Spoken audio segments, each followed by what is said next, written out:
Okay, good morning to this Saturday morning show. We're going to be talking about luxury styling hacks. So what do I mean? Well, how to make every room in your home feel more expensive. Right, floats your boat straight away, Perry, doesn't it? This is my target. Yeah, this is it. Every time it's accessorized, it's how to make things more bling, how to make things more expensive. Let's It's get colour in the definitely, day. yeah, it's definitely down to you straight away. Whereas I'm a Simon Cowell black t-shirt, black trousers, and I've got a lot of them. But you may not do it, but you know how to advise on it, Jim, and that's the main thing. I mean, what would you think if we could say that you could attract wealthier buyers, actually sell your home faster and achieve a higher price without any real major investment? There's no art really to staging rooms professionally, but the payoff is huge for getting it right. So your home can rise above the crowd as a standout listing. That's the key here. Create enough excitement for buyers to pay a premium. I always like that. Create enough excitement for buyers to pay a premium is definitely one for me. So this week's show is all about this. We're going to be sharing our styling techniques along with tips for interior designers and also professional photographers and what they would do to get the picture perfect look, including expert advice on welcoming entrance halls, luxurious living areas, classy kitchens, sumptuous bedrooms, spa-like bathrooms. Now, this may actually sound quite familiar as previous shows, but the reality is, if you get the basics right, everything else falls into place, doesn't it, Perry? 100% it does. And it's what we say, it's that first impression. People decide within 30 seconds of walking in somewhere how it smells, how it looks, and the immediate feel of a place. Definitely. The good news is that you can often use items already in your own home right now to make it look more expensive. So let's explore where to find out and add those valuable touches of magic.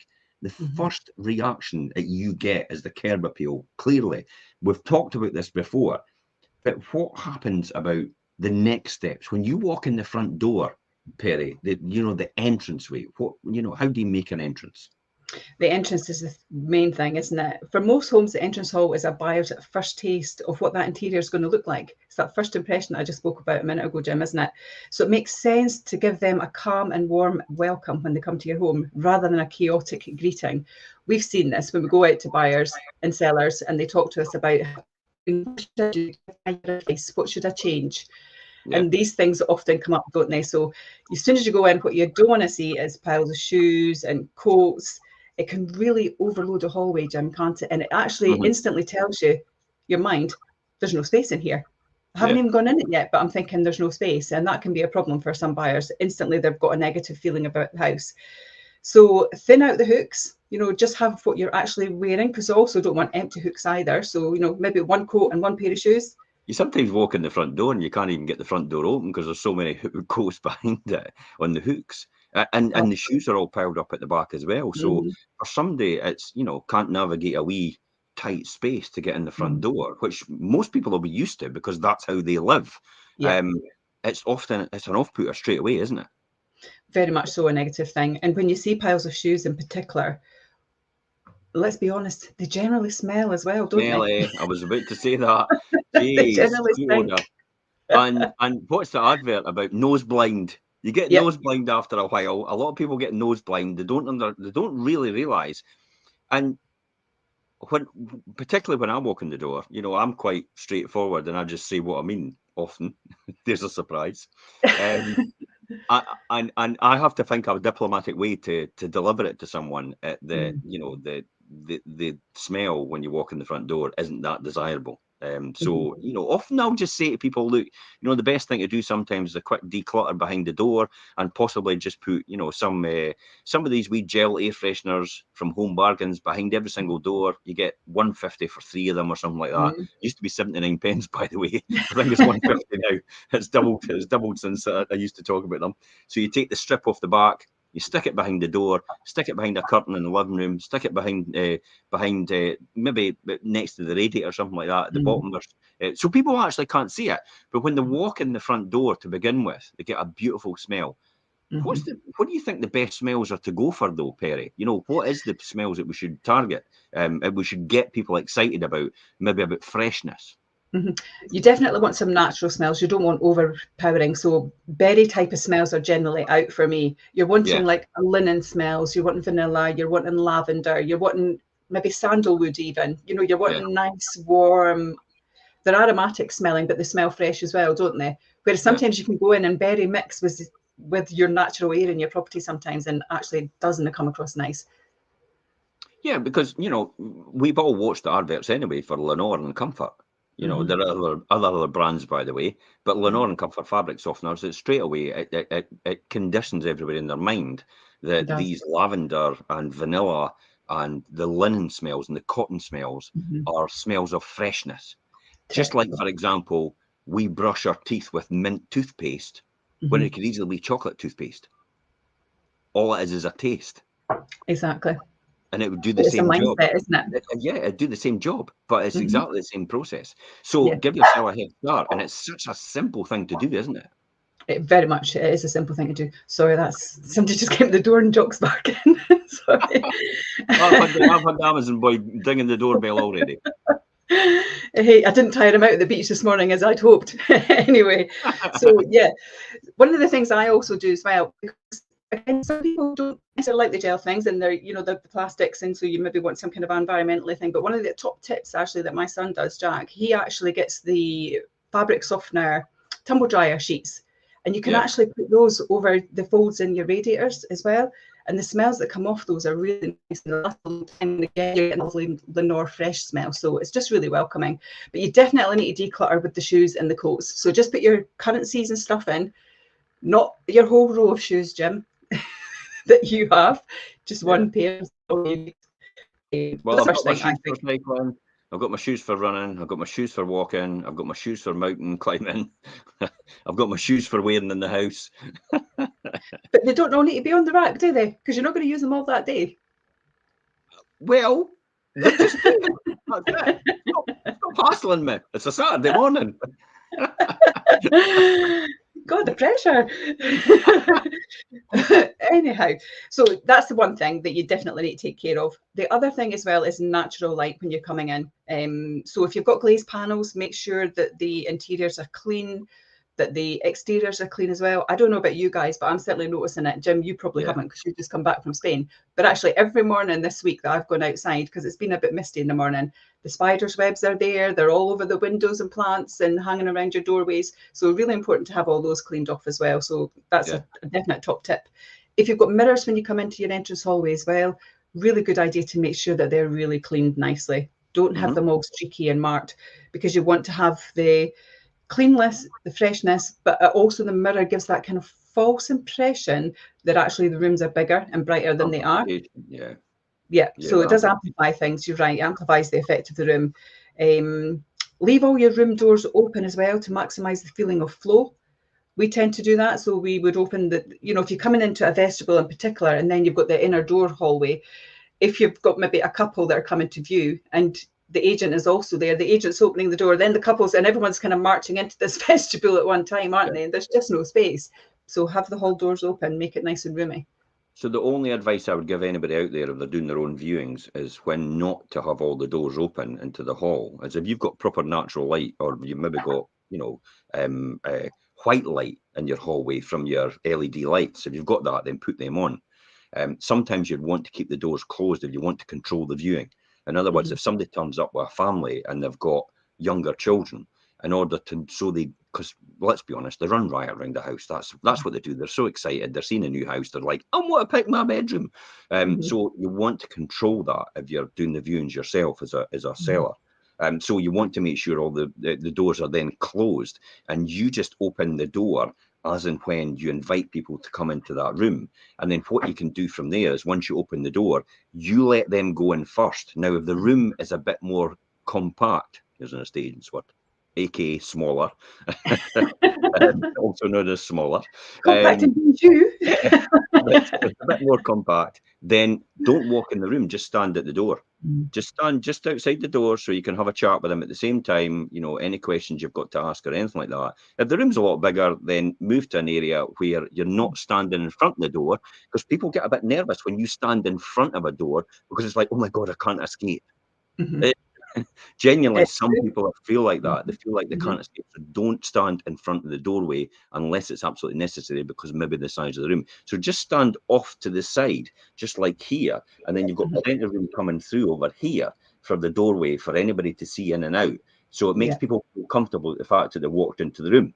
Mm-hmm. That's how you control the viewing. If you need to, but if it's only a couple of people, you know, husband and wife or partners or something like that, it's easy enough to control it. You could leave the rooms, the doors open, and you shouldn't have too much dilution of the concentration of the efforts. Because the key here is to actually have everybody going around at the same time in the same area, so you can take them down that path to get the result you're actually after.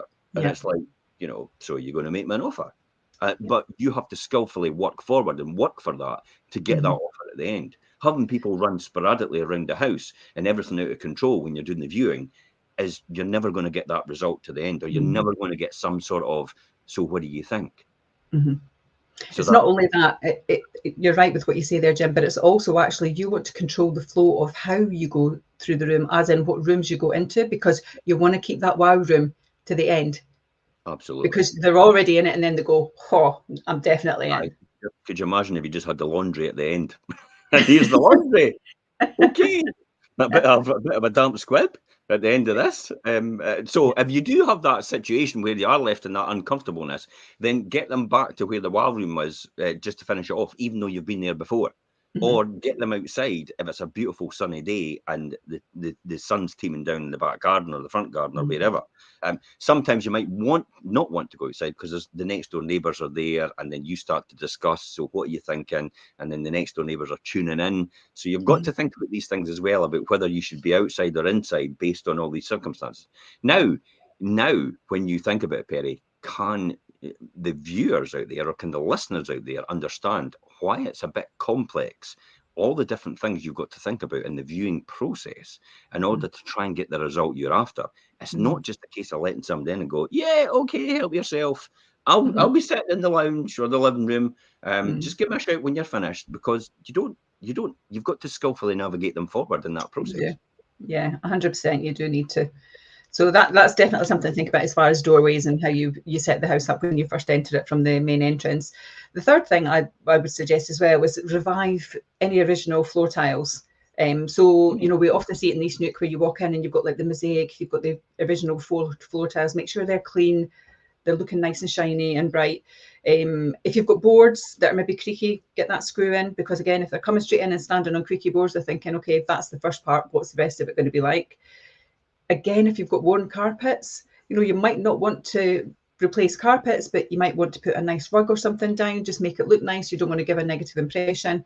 A lot of houses as well today have engineered oak flooring or natural wood floorings. So people like that sustainable look, but make it nice and fresh. Make sure it's clean, make sure it's dust free. Because if it is a nice bright sunny day like the weather we've been having recently, it's gonna, as soon as you open that door and the sunshine floods in, you're gonna see all the dust. Yeah, definitely.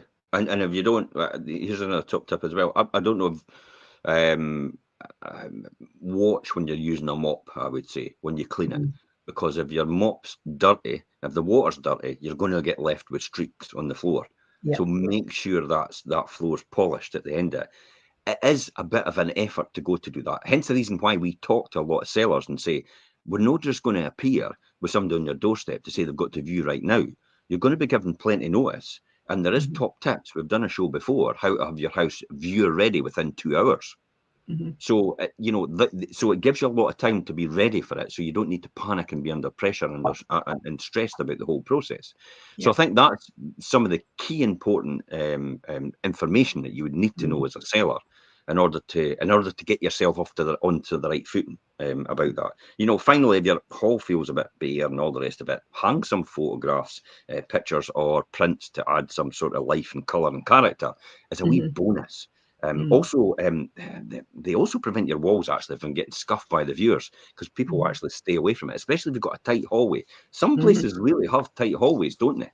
Yeah, they do, absolutely. I was actually at a property in Tayport yesterday. It was beautifully done.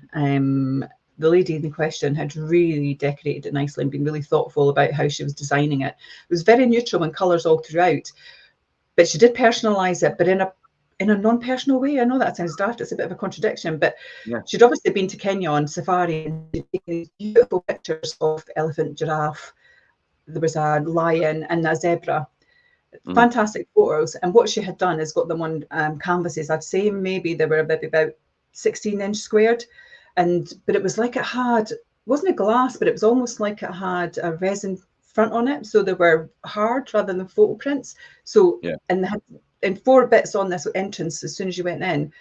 And honestly, it was just stunning. The impact of it was unbelievable on what was a Mm. really big plain wall, but it just was like wow. And it was warm. It was all the colours. It was nature. It was just appealing as soon as you went in. Yeah, brilliant. Mm. That sounds really nice. Mm. Would you say maybe don't go too far with it, because it can be overpowering and it maybe Yeah, might put people off? yeah. You need to be careful.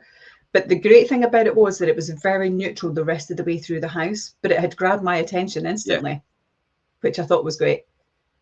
Can you? You could put. I think if you could get something that could put a smile on somebody's face straight away Mm-hmm. as soon as they walk in the door, you've Mm-hmm. actually set the mood and you've lowered their barriers and you've Yeah, made them more. You've made it more easier to mm-hmm. negotiate at the Mm-hmm. same time when you're Correct. going around the property. So I Mm-hmm. think that's the top tips for a seller. As soon as you come in into the hallway, these are the things that you should do. Now, Yeah. off of there, probably the next steps of that is the living areas, the reception Mm. rooms, like things like a dining room, maybe a home office, or possibly even the living room. What should Mm-hmm. we be thinking about with that? You know, You definitely want to add a bit of luxury to your living area. I'm going to yeah, reference actually this property again because everything was kind of beige, which I know hmm, sounds boring, but actually what they had done with the soft furnishings was fantastic. So it was a big L-shaped plump sofa, lots of different cushions with not main massive big bright colours, but a touch of grey and a touch of brown and a touch of white. But there was a lot of them and they were different styles. So it wasn't like 8 cushions that were all the same design. There were different designs and it just put a nice soft feeling to it. So adding a little bit of luxury to it is good. So tactile cushions, as I yeah, say, is a massive thing. Throws on your sofas and armchairs. Again, people like that as well. yeah, They're a surefire way to kind of glam up your living room, but also it's a little trick to just make it look nice, isn't it? And not expensive, mhm, as you say. But it isn't the only trick in the book. And that's the thing. So we're going to talk about some of that, aren't we? So drama and contrast, statement things. I quite like a statement wall, Jim. You know that, the way yeah, I decorate. And I blame Marjorie McIntyre for that because her beautiful wall in that bathroom on E-screen in Anstruther with the big palm is kind of what I've got in my kitchen with my parrots and cockatoos on it, which drives yeah, Billy mad. But statement pieces are really good. I think it shows rich tones. You can do that with paints. You can do that with sumptuous wallpaper, as I've said. Perhaps even picking up 1 or 2 accent colours. You could do, like I said, about that lady with her cushions and the way that she had done them to revamp maybe your existing furniture, because it's like Jim said right there, you don't necessarily want you running out there and spending hundreds and thousands perhaps in regards to, oh gosh, I need to do all this stuff. 9 times out of 10, you've probably got most of it and you just need to tweak it a little bit. yeah. I think bookshelves as well is another one by colour or turn. Turn all your books around to reveal the natural colour of the pages of the for serene, ordered, and neutral collection. I think that's quite a good Mm-hmm. thing to do as well. The Mm-hmm. reason I say that probably because people can actually be a wee bit put off by maybe some of your book titles. Yeah. So if they see the right book, if they see the book title, they might actually be put off because what we like is possibly not what somebody else likes. And I'm kind of Mm-hmm. thinking about this whole thing about just do as much as possible within reason in order Mm-hmm. to make no reason for anybody to be put off by the viewing process all the way Exactly. around. It's so, that's a really good point. And I had no, until you said that, it's just taken my mind back to recently. Recently we sold property in Schooney Hill Road in St Andrews, and that lady had done exactly that. Do you remember when you were a kid and before the school used to start and you used to get all your new jotters and then you used to cover them in wallpaper? It was what Yeah. I used to do. Hmm. But what this lady had done, and I thought it was really clever for exactly the reason you've said there, Jim, is she had covered all of her books in, it was like wrapping paper, like old-fashioned brown wrapping paper. All the books were covered in that, and actually had stencils just with the titles so that she knew what the books were on the shelves. Okay. And that looked really great, actually. I thought that was really good. And I don't know if that was the reasoning behind why she did that or not, but actually it's a really valid point that you make. Yeah, I mean, invest in a statement light fitting as well, or with a light structure, and a warm glow that grabs your attention. Sometimes, though, if your room's really dark, then you want to probably just go for white light, which is the natural daylight. So daylight it's called. Philips, I think Philips have actually coined it as daylight light, and it's usually natural white light. So you actually don't realise the light is on in the room, but the good thing is it doesn't put the natural colours on your wall out of balance because it's not conflicting with another colour. Yeah. Yeah. Because often, we were at something the other night and Elaine says, you wouldn't believe it, that's actually green on the stage. And I went, it's brown. She went, no, it's the lighting. Actually, and then when they changed it to natural light, it actually came out as green. And it's like, whoa, wait a minute. It's just the light that actually made that difference. And it's what we see. So be careful about what you're putting in your lighting in your room. And make sure you just take advantage of these top tips in order to get the best part of it. Don't have it overpowering, and don't hang it too low as well. You might get somebody 6'2" and they're going to be going past and trying to dodge. That could be very off-putting for some people, and then it could start to highlight things. I've known this when we've walked into the room. When, for example, we'll come to bathrooms anyway, but a classic in a bathroom is some people are a lot taller actually can't fit under the shower when the shower's over the bath. Yeah, it's true. So that's one thing. That's a top tip for buyers to check. It's like when you walk in, just make sure you can actually fit under the bath, because there's an often in the older style properties, the bath was never in the property in the first place, but the toilet was under the stairway. So it went in, at the top of the hall, and the stairway went up to the side and over. So basically, the WC was under the stairs, but to the side where the stairway, the comb comes down in the stairwell, is where most people used to fit the bath across. Therefore, when they tried to put the shower above, it just wasn't high enough for anybody that's really tall to get under it. But most people on average will get under there anyway. So it's just a top tip to make sure that is the case, that you could fit under showers. Or there's maybe a shower in an ensuite bedroom, which could be the offset for that. Exactly.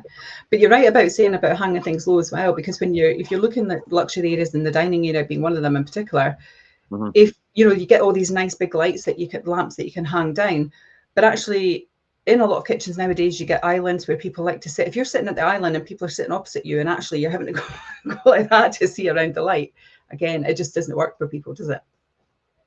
Yeah, exactly. I'm not a big fan sitting in a restaurant. See, when you're sitting at a table and they've got this big, beautiful bouquet in the middle, and it's like, I can't have a conversation with the person over the table from me. So I often just ask them to take it away, or I'll just put it down to the side so it's out of the way, and then I'll put it back when I'm finished. But it maybe looks nice when you walk into it, but it's the practicalities of how it works. So if it does look nice, then use it, as long as it's not obvious that it'll cause an obstruction later on, because then again it pops into somebody's mind unconsciously. I wouldn't say subconsciously, because they don't think about it. It's an unconscious reaction. It pops into their mind about the fact that, whoa, wait a minute, there's a wee red flag in my mind about something. I'm not really sure what it is, but it's there.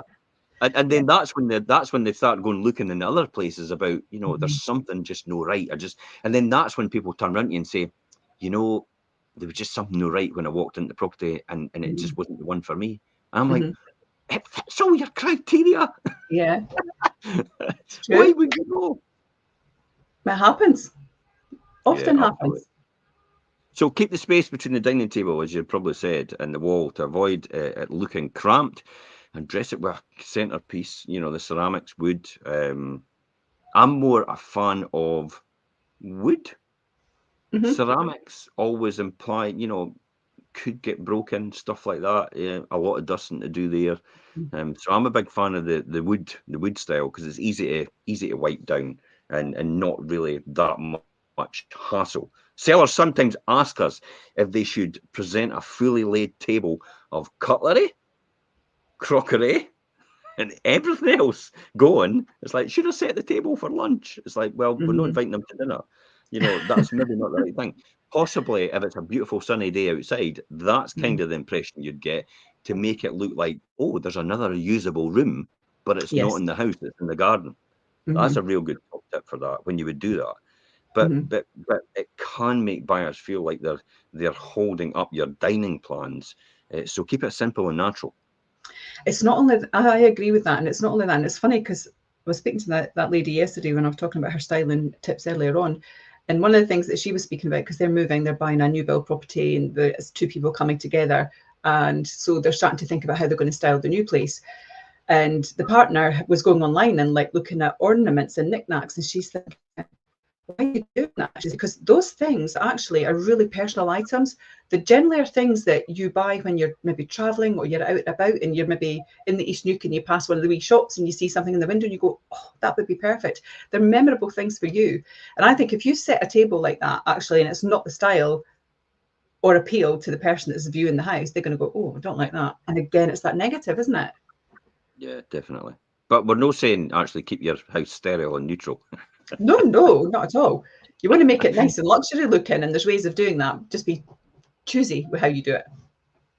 So what about when it comes to the kitchen, how do we serve up that style in the kitchen then? For me in a kitchen, unless you're a hardcore minimalist, which I am not, work surfaces do look better when they're styled. Yeah, you are. I've been in your kitchen. Yes, it's minimalist.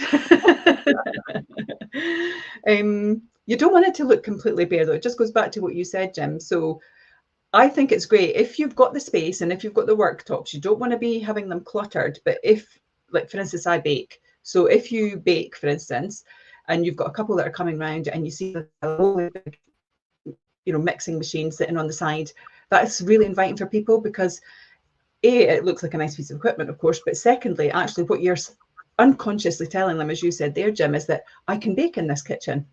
Yeah, They yeah, see one thing definitely. and they think they connect the dots, and so suddenly they're thinking this would be great on a Sunday. I could see myself standing there baking, and and so all of a sudden they're starting to imagine themselves living in that property. So you don't want to be too minimalist.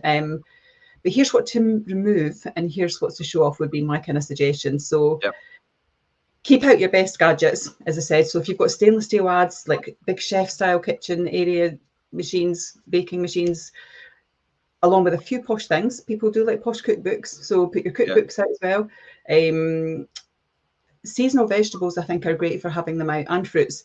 Hmm. They're lovely to look at. They bring a splash of colour, so again, it makes it feel homely. It's always a nice thing. One of the things I like, actually, if you've got jars, you can put chili peppers in them, you could put lemons in them, limes in them, put them on a table or on a side, and they always look really great as well and give a bit of a design flair and a nice splash of colour, which I think is a good thing.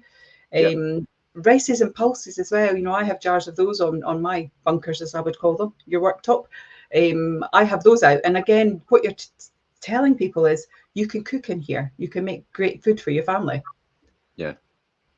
Yeah, absolutely. I would say that, hide all your cleaning stuff as well would be a really good top tip. Mm-hmm. Like the washing up liquid, the hand soap, the dishcloths, the Mm-hmm. sponges. Oh, especially the dishcloths might be stinking. Yeah. It's like, it just might look horrible. Mm-hmm. Your Brillo pad sitting there on the corner of all scuffed and everything. Mm-hmm. It's like that. I know I could be, you could think to yourself, but you're being too particular. But I tell you what, some people just get that. They just get caught up in that.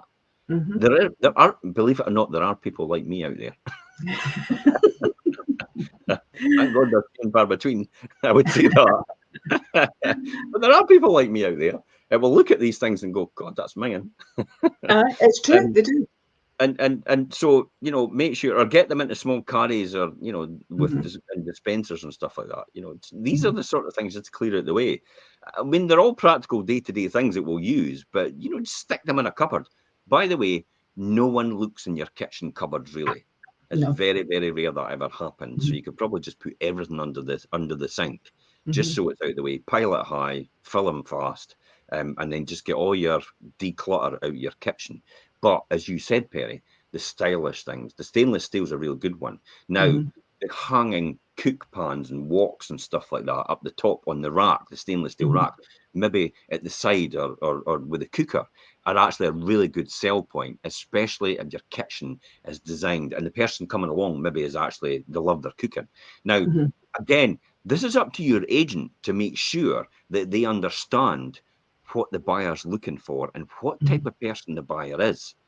Is the buyer actually do they love their cooking? Do they love their outside space?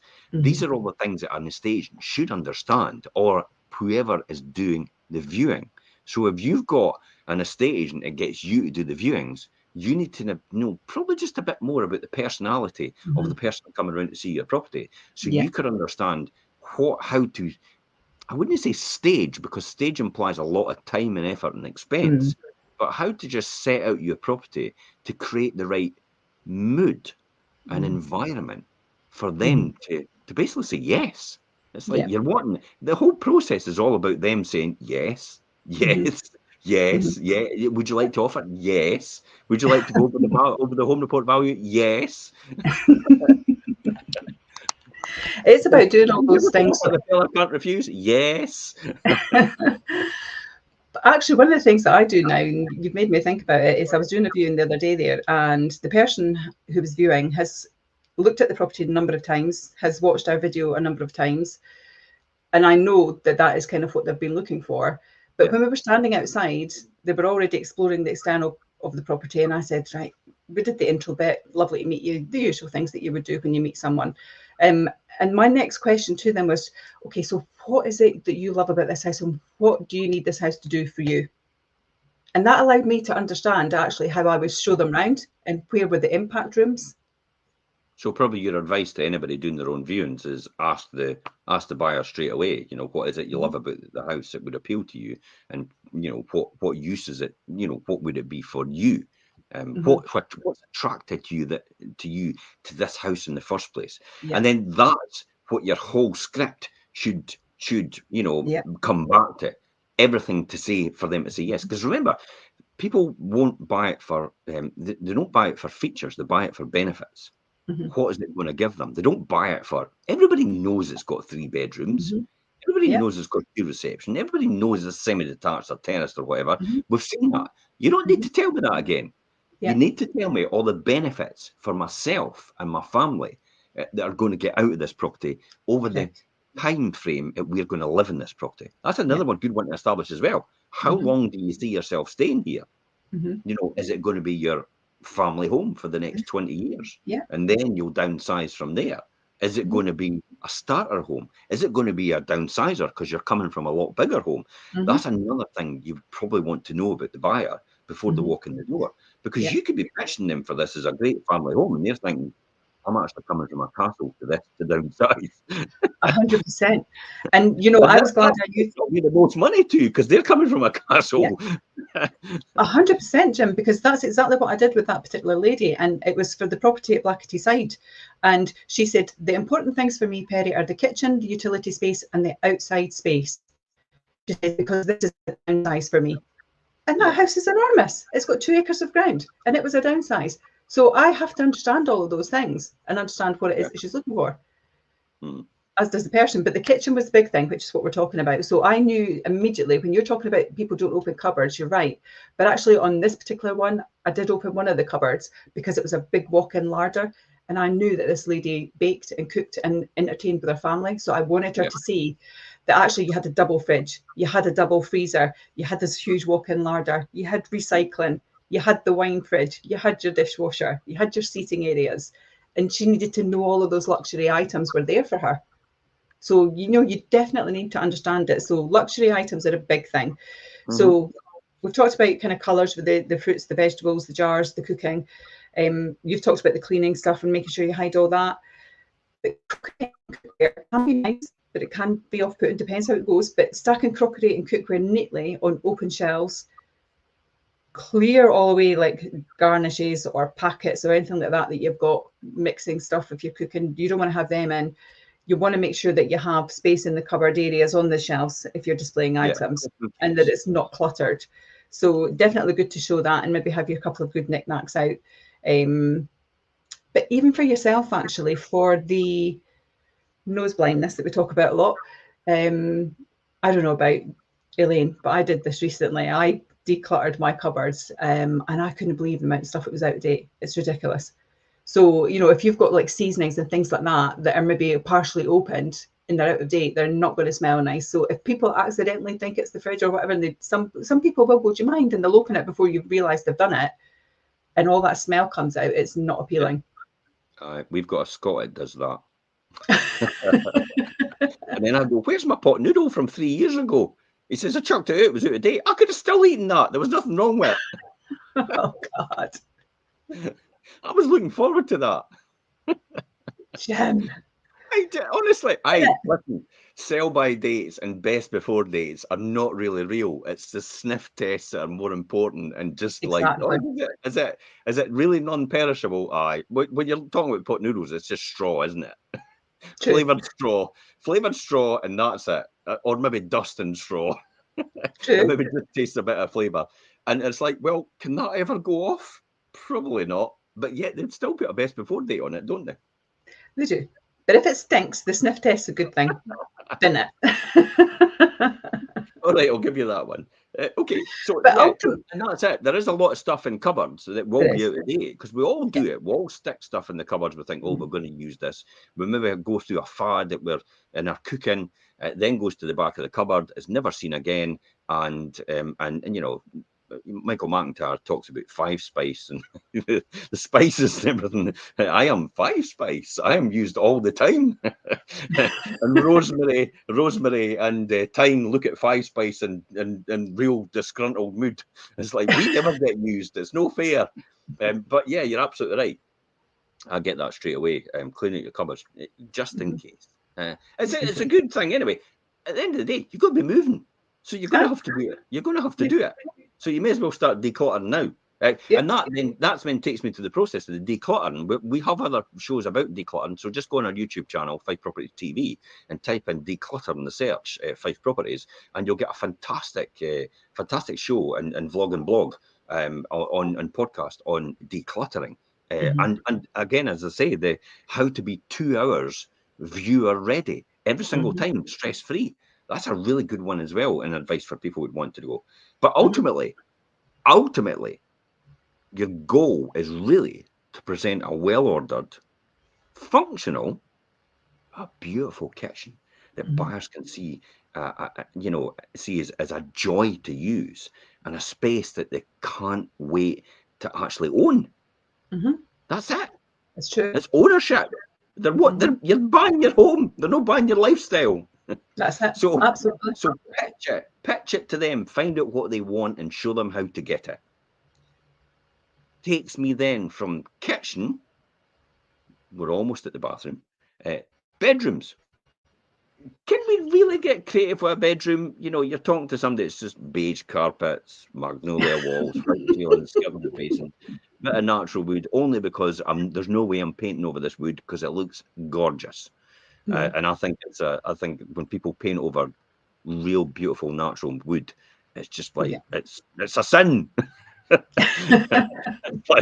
It's ridiculous. Why would you do that? I understand how some people do it because it is really dark sometimes. But if you've got really good features in your rooms, then possibly keep it, because it just makes it's exactly what you said. It's just the wee extras and make that luxuries, especially nice solid wood, which is a nice light walnut wood possibly. But how can we get creatives in bedrooms then? For me, I like you go to a hotel, you see the way that the hotels are designed.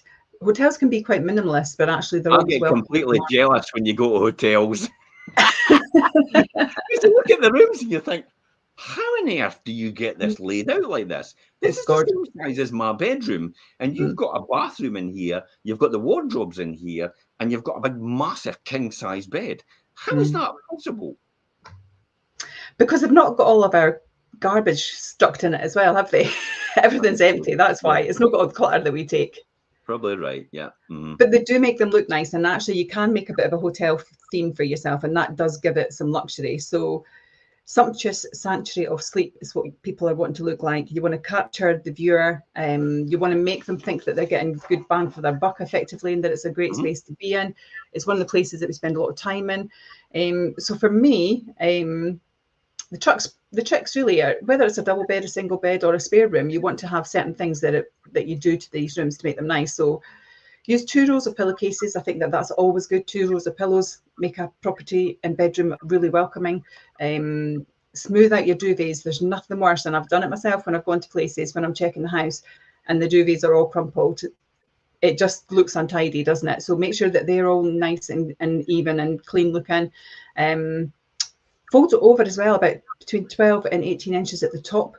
Again, it's unconsciously making people think this is a welcoming space and I want to climb in there, and it's a lovely space that I want to be in. And it also shows off your pillows nice as well. It just makes it look nicer made, doesn't it? So nice plump cushions that are laid out really well, I think is a big thing. Yep. Layer up with contrast. Stuff like that. Yeah. Again, for me, it's contrasting bedspreads. Put them over the bottom. You don't want to be putting towels and everything out though. They're not at a B&B. They want to see a house. So, I've actually gone and I've seen people do that. They've got the spread over the bottom of the bed and then they've piled up the towels because they've maybe got guests coming or whatever. It's actually not a good look for people because they don't feel that it's welcoming. I don't know what your thoughts are on that, Jim, but I personally don't like that. But patterned fabrics are a good thing as well. So if you've got a neutral calm space, it's nice to maybe put a bit of pattern in there. Certainly if you're lying over plain, crisp white duvet covers are always nice, I think. That's what I have. I think they look great. And then you can kind of make it look nice with the colour splash, can't you? Here's the top tip. Wash your duvet and your sheets with a fabric softener. Then you don't need to have air fresheners because it just you know what? It just lifts the mood when you walk in that door to the bedroom and you smell these wonderful, the oxygen, the linen smells, the vanilla, the lavender, that sort of thing. It paints that picture of comfort and freshness. And that's comfort in small letters. That's not comfort, the product. I'll have to mention Lenore now. There are other products out there. Yes. All right. Genuinely, this isn't sponsored by Procter & Gamble or Unilever. Although they're out there and they want to sponsor a show. Give us a shout. Message us on the post. Catch up with us later. Give us an offer we can't refuse if you're in a position to proceed. Back on track. So headboards as well for me is a big thing. If you are putting headboards out, which always look really nice, be careful if they're material ones. So if you've got any kind of material on them, they do collect dust, and it's something that people can forget. So again, when you're up hoovering, get your little handheld bit and just over the top. I've got one of these kind of Victorian beds and it's got like the lovely wood shape, but you've got a fabric part, and I always have to run over that with my little brush from a hoover because it doesn't look great. So they are nice statement pieces, but make sure you keep them clean as well. If you've got a freestanding bed frame as well, those look lovely. Just make sure if it's a wood one that it's nice and polished, it's not covered in hand marks. And again, you get brass one, metal ones, again, make sure they're clean and they're shiny. You're looking confused, Jim. No, good point. No, I was just thinking, I just came back for holiday the other night and my bedside lamps had disappeared. It's like, where are they gone? It's like somebody had half-inched them for their own room. I'm like, I use them. It's like, how do you use them? I switch it on and I get up to get out the room when it's dark. That's how I use them. So no, that just reminded me of that. That's all, because I'm just but it's right though. It's a good point that you're making though, because bedside tables and lamps are a good thing. But again, don't have them cluttered. Don't have your drinking glass from the night before there, and don't have your books and your Kindle and all that kind of thing lying around, because people want to see it as a workable space, don't they? I'm a bit clinical about watermarks on your bedroom furniture, and it just doesn't look great. So if it's a wooden top and the watermarks there or the stains there, just cover it with a coaster or something like that, just to make it look a bit more appealing. Because I don't know how you, but it just gives the impression that it's no looked after. I don't, it's no cleaned, it's no looked after, it's a bit dingy. And again, you don't want to give a buyer any impression at all. Everybody will be looking for a home makeover. But it's not like that. Genuinely, this is so simple to do. Mm. It's so simple and it's very cost effective. Mhm. If it'll cost you anything at all, except a little bit of time and effort, that's all. Exactly. And do you know, with your bedside tables as well, you know, if you've got a nice reading lamp, you've got maybe one small book sitting there.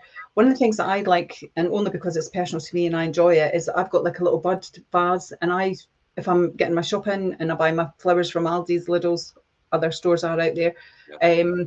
I just cut one of them out and I put them in the little bud vase and I sit it next to my bed. And it's just a nice, warm and welcoming feeling when I go to my bed. So someone walking in as well, having a single stem flower. So again, that's cost efficient. It's not going to cost you a lot of money to do that.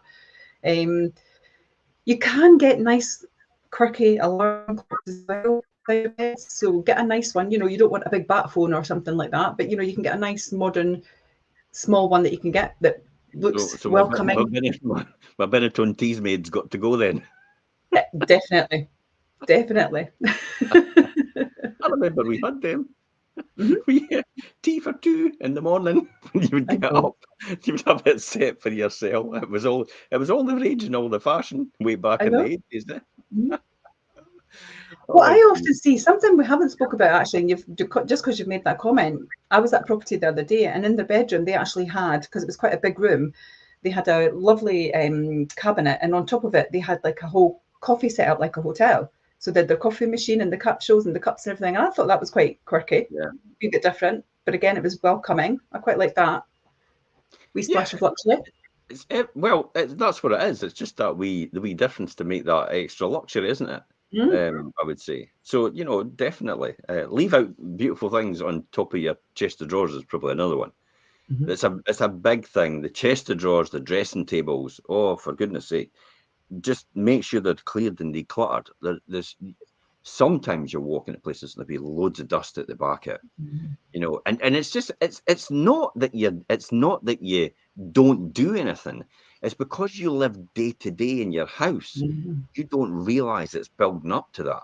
It's Yeah. just it's just minor things that you think nothing of, and you think, well, that's okay, it's no big deal. Mhm, I'll get round to it when I get round to it. But again, this will put buyers off.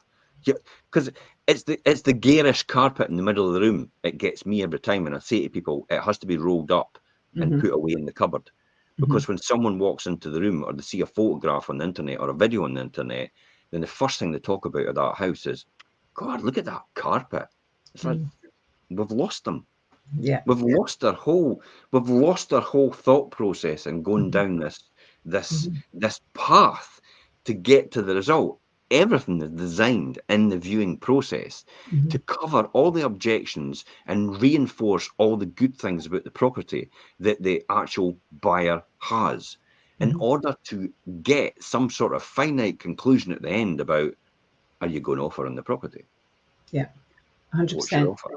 No, no, no. It's not a yes, no, is it? It's like, what's your offer? Mhm. And then It's let true. them decide if it's going to be a yes or a no. So Mm. what are you thinking about in terms of your offer? It's like there's no a yes, no there. I'm not giving you a choice. No, What's you're absolutely right. yeah. And then it's like, oh well, I'm not thinking about offer. Oh, okay then. Top tip. Here's a top tip. Come in, listen out for this one. So if you were going to offer, what do you think the house would be worth to you? I know you're not going to offer, but if you were going to offer, what do you think the house will be worth to you? No, I'll be round about that. All right, okay. Do you want me to take that to the seller as an offer? Oh, yeah. And It works.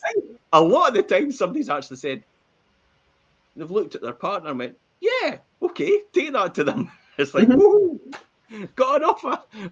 True. or anything else. At worst case scenario, it's great feedback, or I would say Mhm. best case scenario as well. It's great feedback for the seller to understand where people are right now in terms of what they think the value of their house is in their mind. So if you're a Mhm. seller, don't feel offended if somebody comes back £50,000 below the asking Yeah. price, because your estate agent or your negotiator should have asked them, so why do you think it's £50,000 below what the home report is? Mhm. And then they'll be able to, they should be skillful enough in order to overcome these objections. Now, I've had this before at Ellis Place in St Andrew, no, sorry, in East Neuk in Cellardyke. I had somebody walk in and said to me, oh, it's going to cost a good £60,000 to do this. And I'm like, I'm scratching my head thinking, God, £60,000? I could build a new house for that. It's like, I could start again. I could clear the site and start again. I know but that's how I think. Anyway, and I said, okay, then just take me through it. Again, another top tip coming for people taking viewers round. Just take me through what you're thinking about £60,000 and where that's going to be then. And then they would go things like, okay, I'm going to have to do all the windows. All right, how much do you think the windows is going to cost? Oh, well, that's going to cost a good part of maybe about £15,000. I went, all right, okay. How many windows are there? Oh, it's like, well, there's only about 7 windows. All right, £2,000 a window. I could get each window done, at what you've got there now, at probably about £700 a window. So we're talking about £5,000. So there's £10,000 saved straight away. And then we'll get to the kitchen. So what about the kitchen? What are your thoughts about the kitchen? What would you do here then? Well, it's going to cost me another £15,000 to do the kitchen. You see where this is leading, eh? Mm-hmm. And then it's, oh, but I've got to do the heating and I've got to rewire. So what makes you think you've got to rewire? Oh, well, it just says mixed vintage wiring. Okay, but that's because there's been an extension put on. So they put that, but it's not really mixed vintage, really. It's where you've got the wiring where it was before, and you've got the new wiring, and they've just been put together in a consumer box. So what you would be looking at is upgrading the consumer box, which would be about £600 to £1,000 to put it into a proper RCD at the same time. So we've covered that objection. Kitchen. Oh, well, it cost me about 15. Okay, so what are you thinking about the kitchen? And then by the time you get, well, I think I could probably get that done for about 7.5. And there's all the different suppliers. So we could point in the right direction for that. And then the next one would come, it would be, I've got to really landscape the garden. So what about the garden? I've got to do this and I've got to do, okay, so, but that's a personal choice, isn't it? So that's not really part of the valuation of the house. Yeah. So there's all the objections covered. Now, by the end of the conversation in this scenario, I'd probably come down to the fact that it was going to cost them best part of maybe 25 to 30,000 instead of 60,000. But I did be quite coy about what I was about to say next, and I delivered it in a way where it was jovial, but actually made the point. And I said to them, however, I could do all these works for you as a contractor, and I'll charge you £60,000, but it only really costs 30 to do if you want. We're like, okay, I get the point. I get the £30,000 as a contractor if you want, extra over and above, and I'll still charge you 60 for it, and I'll do the same job as you're asking for, but it'll probably be done for about 25 to 30. And they got it, and they made an offer, and I sold the house. But that retained the price point. Actually, it was a bit more than the actual home report value, but that retained the price point. That was where they were trying to get the price down in their mind about what they thought they were meant to do and what they would have to spend on it in order to get to that stage. Now, there's a lot of other people out there as well, Perry. You'll know this trick as well, where people go, oh, it's going to cost me best part of £15,000 to do that. Okay, what are you going to do? Oh, I'm going to replace the kitchen. I'm going to do this and I'm going to do that. All right, okay. But if you do that, that'll increase the value by £15,000. The value right now in the home report is based on the fact that the kitchen's like that and the heating system's like that.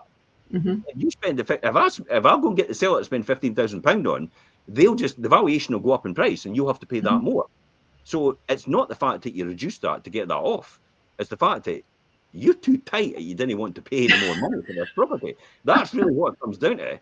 You're too tight or you don't want to pay anymore and you want the seller to pay for your improvements, which will add value to the property and push the price up from where it is right now.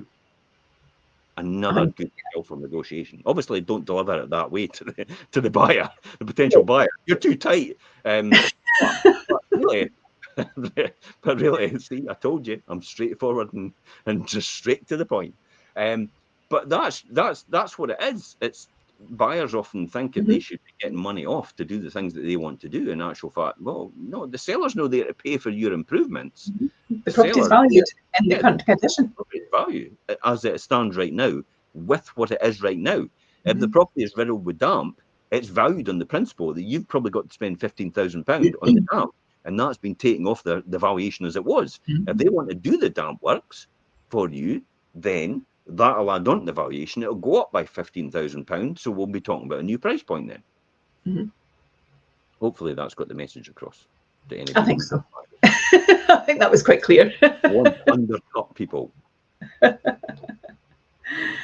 Bathrooms and spa treatment. That's my next bit. Again, parts of a hotel that you enjoy. So Hard surfaces like tiles, taps, porcelain, even the most expensive bathroom can feel cold and uninviting, can't it? But with a few inspired touches, you can swap that and make it feel austere and opulent. For me, I love the plush towels. You've got to have nice towels in your bathroom. I'm not saying they're the ones that you use every day, but again, it's this quick get ready point. You can put your old washed out ones away that you use every day and get your nice fluffy ones out when other people come. Well, you think about the logic of this. They're going to be buying new stuff for their new house anyway. Buy the stuff now and chuck out your old rubbish now. True. You don't have the half, I could get another year out of these towels. It's like, that's fine, but you're going to be changing them going to your new house. So just buy the new ones now. Yeah, I like that. I also like matching robes. So if you've got a nice big bathroom and you can hang the robes up, again, you're making it feel like it's a social space and it's comfortable and it's a bit luxury item. They're nice to have on display when you're doing your viewings. I think it's really important. Pair them up with upmarket soap dispensers as well. You don't want to just have like your little tubs. You want them to do a bit of bling to them. Unless you're really paying expensive ones, from the boutiques and you're spending like 20, 30 quid on a Joe Malone or something like that, then you want to show them off. But if you're not, then put them in nice dispensers. I think that always looks nice and a little bit of class and luxury to a property as well, don't you think? Good top tip. You could have the cheapest soap going, but if it's in a nice dispenser, it'll look really presentable. Okay, I get that completely. Showers and shampoo products as well would probably apply for the same thing. Don't leave your scrunchie that you wash yourself with if it's falling apart. Put it in the bin and just get a new one for all it costs. Absolutely. Teak accessories like towel ladders, bath shelves, or duckboard mats. What's your thoughts on them? I like them. I think they really work and they're really stylish as well. If you've got the space to do it and you've got a lovely big bathroom, then definitely I'd be putting those out. There's a natural feeling, isn't there, when you go into a bathroom that with the wood and the nature, and it's just a lovely feeling, isn't it? And the warmth that it brings, absolutely. I think it makes it feel rich and welcoming. And actually, those wooden duck mats, I think they're great, the duckboard ones, because when you're coming out as well, all the water's not soaking into the rugs or and it's just nice when it goes straight onto the tiles. It just looks nicer, doesn't it? It stinks as well if you don't, if you don't clean up and you keep. The one thing, it's a 1970s thing about carpets and bathrooms and toilets, isn't it? Yeah. And then you've still got, the wee thing in the toilet and the seat and stuff. And the wee lady sitting over the toilet roll. That your granny crocheted in 1930. But the reality is, we're selling your house. We're not selling the lifestyle or the 1970s lifestyle that goes with it. So definitely clean off all the mold, the grime, the lime scale. You could use white vinegar to rejuvenate the sealant and grouting and the metal fittings. And as well, you could, I often just put on grout, I'll just put Domestos. There are other available products. I tell you, we're getting. Hey, come on, Unilever, get this sponsored. We're influencers now, Jim, without even knowing it. But often it's just a quick wipe. Just the raw. Not even diluted, just raw. So it brings it all back to white and gets rid of all the staining. Now, all it does is bleach. It doesn't get rid of the dirt, really. It just bleaches the dirt into clear, so it just looks white. But the dirt is still there, so it will come back at some point in time. But it's good just for a temporary measure, just to make everything look fine and fresh. And especially when you walk into a bathroom again, I know you have the vanillas and all the rest of it from the candles that people put in bathrooms. But I'm a bit of a fan of walking into kitchens and bathrooms and smelling things like Flash and Domestos, bathrooms Domestos and Flash, pine. There you go. Here we talk about, embedded in our minds. The pine fresh is associated with loo cleaner. That's it straight away. And Flash as well, the pine floor in terms of the smells that you walk in. But again, that sets off the right emotions in people's minds about cleanliness, hygiene. I could see myself living here and moving in straight away without having to make any effort at all. I don't need to rejuvenate anything. I could, even if you've got a slightly dated bathroom, you could get away with that. on occasion, because it feels so fresh and so inviting with accessories and what you've been doing in terms of the cleaning in the place. People can say, yeah, I could live with that, and just change it as we go. Absolutely. Definitely. I think that's a really good tip. People don't want to see mold in the grout and looking nasty. It just is a whole negative thing. So definitely keep that clean. Again, it goes back to the potions and lotions. We talked about that with dispensers for your shampoos and stuff. If you have got a few of those things out, because we all need to have some of our items out, put them in a cabinet, put them away. I have to navigate them all to try and get in the shower in the first place. I know. I've only got one thing that I clean myself. That's it. I know I don't need shampoo. That's pretty obvious.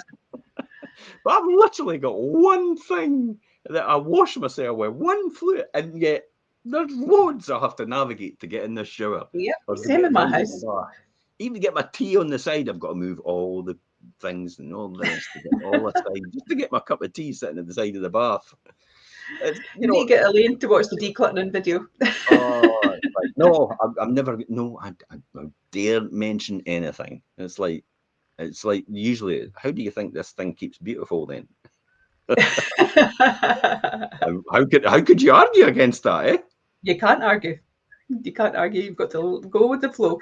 But yeah, if you do have lots of those things out, as we all do, pop them away in a wee cabinet somewhere, or even just in a wee tray. You can pop them in the cupboard if you've not got like a room for a bathroom cabinet or something like that. So get your bottles and jars out because they don't look great. If you've got plastic shower curtains as well, not a great thing. Replace those because they tend to always attract mold and smell, don't they? Yeah, definitely. They're pretty sterile, I would say. Invest in a proper. You've either got one of the safety glass ones, use. Make sure you get all the lime scale off it, or you've bought a shower curtain and it's washable, so you could easily wash it. But if it looks really bad at the bottom, which some of them tend to do, because it's the old thing about like getting your money's worth. It's like getting your money's worth. It's like, what's wrong with it? It's only ripped at the bottom. That sort of thing. If it's like that, then just replace it for the sake of it. Again, you'll leave it more than likely, but it's minimal cost to have maximum, and I really mean maximum definition in somebody's mind on an emotional level about, I could see myself moving into this house. I could see myself having no bother with this at all. This is the one for me.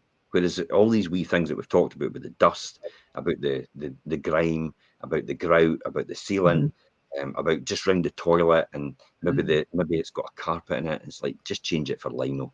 It's like, but I've got to flatten the floor and everything like that. It's probably worth it. And maybe you'll get away with no using it at all and just putting lino straight on. But I would do that because it just makes it more fresh and inviting for people to come in. So definitely avoid the caddies and stuff with bottles and jars, and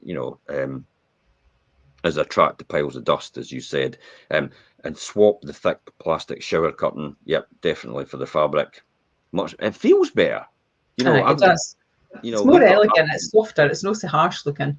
Yeah, and it's easy to wash every single time. So whether it's for a long, luxurious soak or an invigorating morning shower, accessorizing your bathroom can really create that spa-like surroundings. Will help you, and it'll help you truly clean up from yourself. That's the whole. Like I got that in, clean up from yourself. Okay, try the fish. So what's the one, everything we've just talked about, what's the one best thing you could advise people just to go to have that luxury style hack and make every room in your room your room in your room. Your room in your room. Every room in your home feel more expensive. What's the one top tip you could think about, Perry, that we've discussed? The best I think my top tip actually is the overall discussion. Please don't feel overwhelmed by this. We're not saying you have to go out and restyle your whole house. What we're saying is, look at each room. What do you enjoy about it? And those are the things that you need to show off, and make sure that you do it in an elegant way. And it can be really cost efficient. So don't think you're having to spend lots of money to achieve this. You're not. Yeah. I'd probably finish off by saying, get your estate agent round and let them be honest with you. That's what my advice would be. Ask them for their honest opinion on everything that you walk into that room. Is there something that I can do, even minimalistic, that will make a fundamental difference in somebody's mind? And just take it on the chin. Don't feel offended. Give them permission to just be straight and candid with you. Because remember, this whole project that you've put together about selling your house is ultimately to sell your house to the person that's in a position, it's the best position to proceed, and it's also going to make you the offer that you can't refuse. That is the two criteria you're after, to fall into everything you want and give you everything you want. That's why that is the most important thing. Get the best advice from your estate agent, ask them to be honest with you, and take them around the property. And keep it zipped. Just let them say what they need to say. I often get to the end and say to people, I don't see anything at all. Because as a first-time buyer, or, for going round for the first time, what I mean as a first-time viewer, because that's what I am when I walk around the property, I don't see the things that normally somebody that's been living in it or been in it for 3 or 4 times will actually see. Because when you go around the property for the first time, the only things you're concentrating on is, can I see my furniture fitting in here? And is it the right size of the rooms? Is what I'm expecting. And can I see my family living here as well? Or can I see myself living here? And will I be able to move in at minimal expense in order to maybe save some money for later on? That's the type of things I'd be thinking about, because that's what a first-time viewer is. That's what they do. So it's great to get somebody around with a fresh pair of eyes to actually do that. Get your best friend round. Mind you, there maybe not be your best friend at the end of it. It's like you'll be fighting each other at the end in the garden, rolling about the front garden. He said my house was dirty. Anyway, thanks very much for coming on the show, Perry. Really appreciate that. And if your next step is selling your home, and you're even thinking about it, if you're thinking about it listen, if you're selling now, it'll be next year by the time you conclude, by the way.